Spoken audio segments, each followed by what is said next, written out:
jurusan Fisika Universitas Samratulangi Manado. Dan pada saat ini saya akan membawakan materi tentang bagaimana cara mengulas buku yang baik dan benar. Baik, langsung saja kita ke videonya. Baiklah, kita masuk pada teks ulasan. Nah, ini adalah contoh gambar buku termodinamika yang saya ulas. Sebelum kita mengulas buku, tentunya kita harus mengetahui dulu struktur teks ulasan. Bagian yang pertama, poin yang pertama yaitu identitas, kemudian yang kedua orientasi, yang ketiga tafsiran isi, keempat evaluasi, dan yang kelima rangkuman. Langsung saja kita masuk pada poin pertama yaitu identitas. Identitas adalah mencakup judul, pengarang, penerbit tahun terbit, tebal halaman, dan ukuran buku.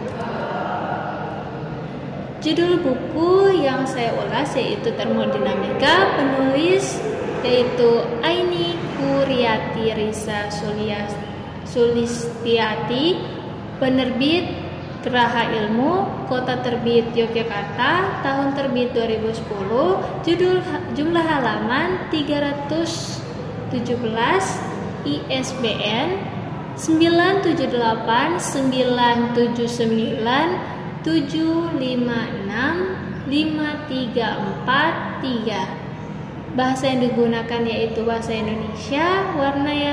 Warna sampul yang digunakan yaitu merah dan hitam. Langsung saja kita masuk pada bagian yang kedua yaitu orientasi. Orientasi adalah bagian awal dari teks ulasan yang berisi pengenalan berupa latar belakang ataupun gambaran umum karya yang diulas.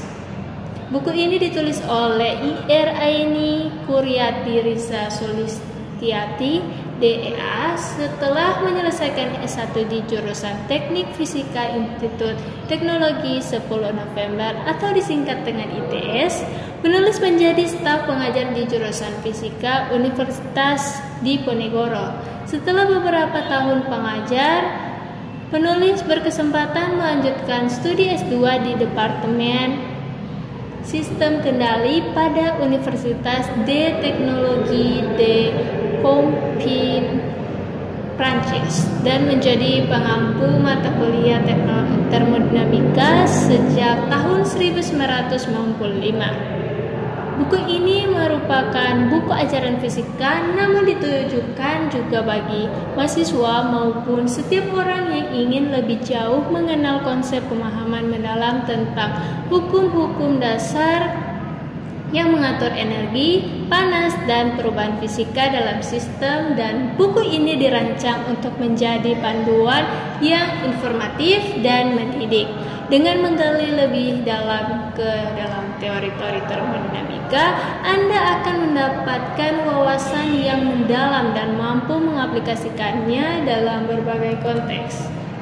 Langsung saja kita masuk pada bagian yang ketiga yaitu tafsiran isi. Tafsiran isi adalah bagian pada teks ulasan di mana terdapat gambaran yang lebih detail tentang hal-hal yang unik, menarik, dan sebagainya dari karya yang dapat meningkatkan minat para pembaca atas karya tersebut. Buku termodinamika membahas tentang konsep-konsep dan prinsip-prinsip termodinamika dari sudut klasik secara mendalam mengenai pembahasan hukum pertama dan hukum kedua baik untuk sistem tertutup maupun sistem perekayasaan, hubungan termodinamik, persamaan keadaan, dan kriteria keseimbangan. Buku ini memuat berupa topik-topik yang terurai dalam beberapa bab.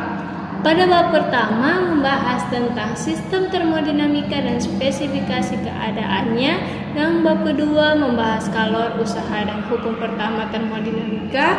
Bab ketiga membahas sifat-sifat termodinamika saat murni. Bab keempat menganalisis hukum pertama termodinamika untuk volume atur.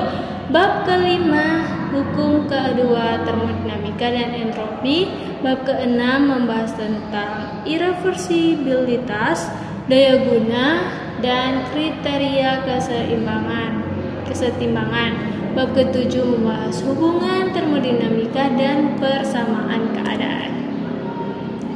Baik, jadi kita akan membandingkan antara buku Termodinamika Teknik dengan buku yang ditulis oleh Aini Kuryati Risa Suliatiati.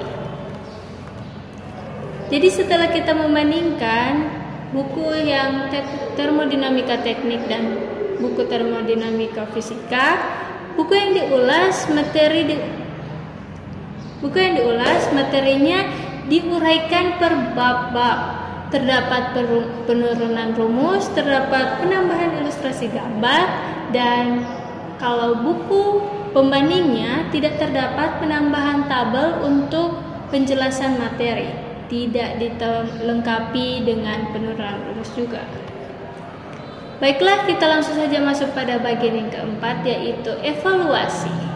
Evaluasi adalah bagian yang isinya berupa pandangan penulis terkait hasil karya yang akan diulas. Kelebihan dari buku ini sudah sangat baik dan sangat bermanfaat bagi pembaca dan terdapat keunggulan di setiap materi yang dipaparkan. Selain itu juga pembahasan materi sangat bagus, pemilihan topik dan masalah, pembahasan topik, penentuan judul yang disusun secara terstruktur, disertai juga contoh latihan soal dan beberapa ringkasan materi di setiap akhir bab. Buku ini juga dilengkapi dengan ilustrasi gambar dan penurunan rumus yang di dalamnya memuat penjelasan ataupun contoh. Kekurangan dari buku ini terdapat pada bagian penurunan rumus. Buku ini tidak menjelaskan secara spesifik bagaimana penurunannya, tetapi langsung pada hasil penurunan rumusnya. Langsung saja kita masuk pada bagian yang kelima, yaitu rangkuman. Rangkuman adalah bagian teks yang berisi mengenai kesimpulan dari ulasan pada sebuah karya yang diulas. Meskipun terdapat kekurangan maupun keunggulan dalam buku ini, tidak menutup hasil karya penulis dengan pembahasan materi yang sangat baik dan bermanfaat tentunya bagi pembaca untuk memecahkan suatu permasalahan tertentu dalam berbagai konsep terkait dengan termodinamika untuk menambah ilmu pengetahuan tentang konsep pemahaman mendalam tentang hukum-hukum dasar yang mengatur energi, panas, dan perubahan fisika dalam sistem. Melatih kemampuan dan berpikir bagi para pembaca dalam mengikuti pembahasan tersebut mengenai konsep dasar termodinamika kepada masyarakat khususnya dan bagi para pembaca. Baik, sekian dulu video kali ini. Oke guys, sekian dulu video kali ini. Semoga bermanfaat ya. Dan jangan lupa support channel ini dengan cara subscribe, like, comment, dan share ya guys. Dan sampai ketemu lagi di video selanjutnya. Dadah!